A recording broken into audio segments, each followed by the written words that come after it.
আসসালামু আলাইকুম ভিউয়ার্স, আমি আজকে আমরার একটা টক ঝাল মিষ্টি আচার করব। আমি তেলের মধ্যে রসুন আর 2টা গোটা শুকনো মরিচ দিয়ে দিয়েছি, 5 ফোড়ন দিলাম আর একটা 5 ফোড়নের বিশেষ মশলা করে রাখছি।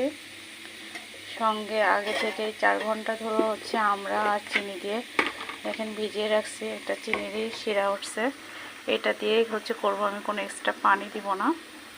এভাবে করলে আচারটা অনেকদিন থাকবে, নষ্ট হবে না।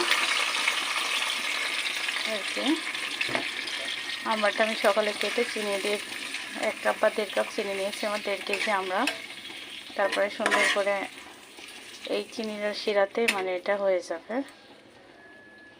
এখন আমি ভেজে রাখা বিশেষ মশলাগুলো, একটু কাশ্মীরি মরিচের গুঁড়া, হলুদের গুঁড়া দিয়ে দিলাম আর এই